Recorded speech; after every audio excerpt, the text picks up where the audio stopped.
Hey, how's it going, collectors? This is Dave Mack at thecollectioncorner.com, and bringing to you a little video today on how to get this ever sought after three-point landing pose, the ground punch pose, or whatever you'd like to call it.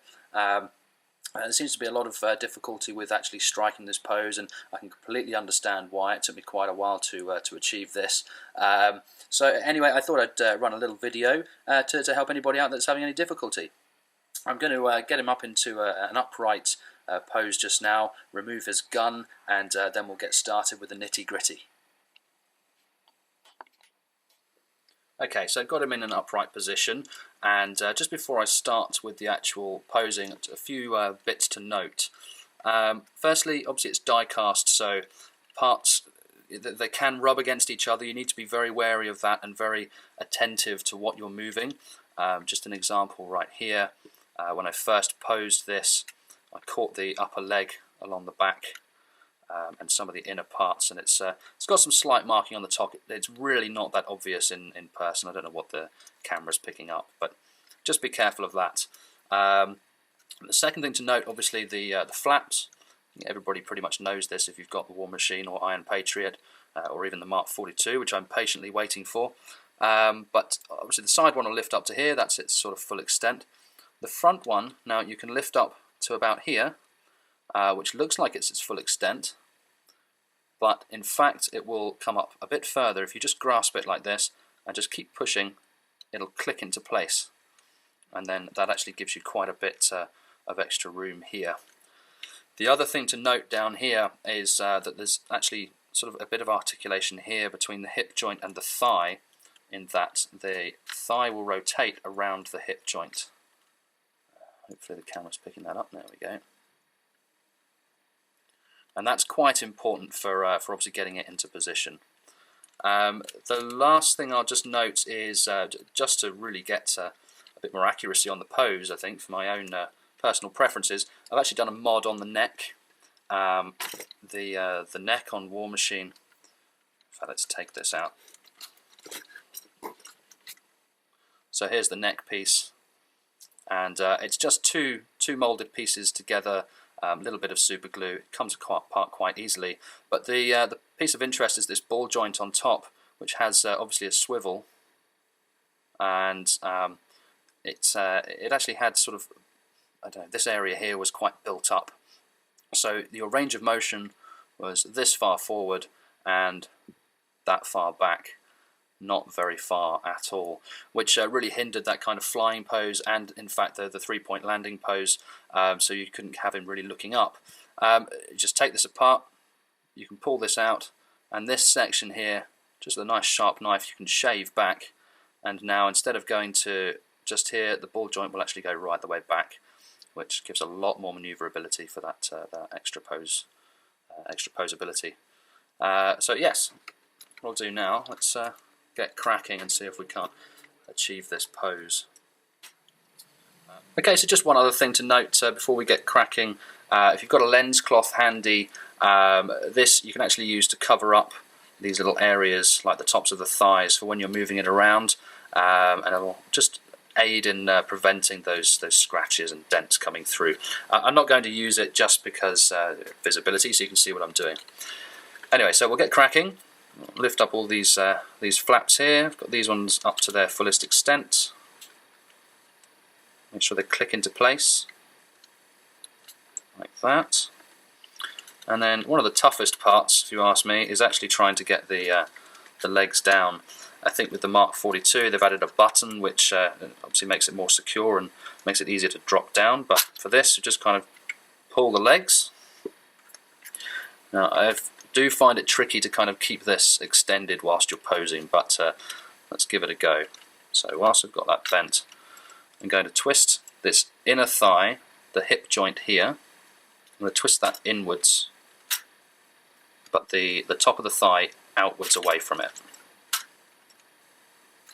There, so that's its fullest extent, and then I'm just going to rotate that around. I'm trying to keep this all in view. Now here's the tricky part. As you see, it gets very, very close to this bit here. Now, this is a bit pliable because this part is plastic. So just gently keeping pressure firm, pushing it away from it. You can get that into there.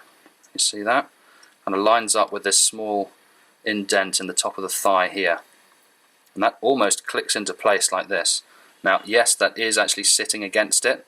I think if you're worried about this, I've had this in this pose for a long, long time, but there's no damage. I think if you are worried about it, maybe get a small piece of cloth or something to stick in between it. That'll just prevent any paint transfer or anything else. But that is the trickiest part over. Now we've got that in there. You can bend the leg. And that's that first part. Now, the second leg doesn't need to be bent as far, obviously. We need the knee bent pretty much all the way and the foot extended and pushed out so that this is nice and flat.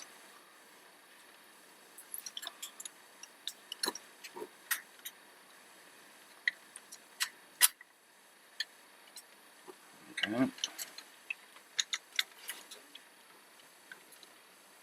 Hopefully you can kind of see what that's looking like. It's kind of looking a little bit like he's crouching, maybe even squeezing a little something out. But anyway, so that's that into place, and then you can just pop these flaps down as far as you like to even it up. We then need to fully extend the waist here. Pop that up. You've got the two sections here and underneath the chest. And what we're looking for is a dip and a twist here. So this side dips in, and you're going to twist the chest around so that it's, I don't know, not quite 45-degree angle with his waist, but right across. Next bit is obviously the shoulders. Now, this isn't as articulated as the Mark 42. It does have the extra bit of tilt in the shoulder joint there, as well as the ball joint, which is obviously articulated at both sides. But you can pull that out and push it down quite a bit. And if we extend that arm, just rotate.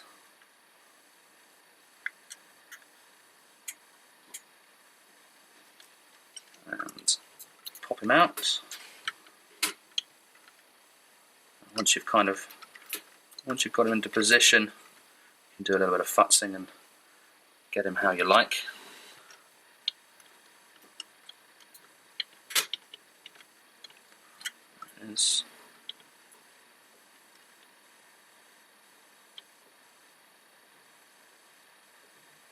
There we go. I'm just going to pop the camera off the tripod. Forgive my shaky hands.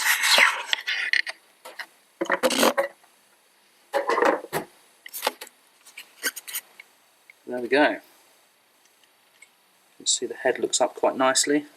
Let's just try and turn him around. There we go.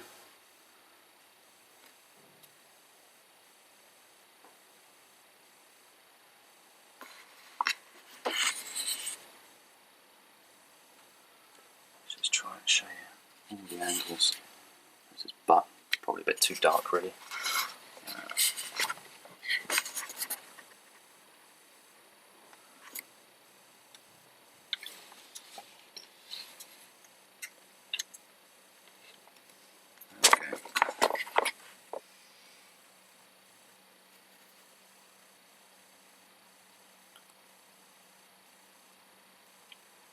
There we have it.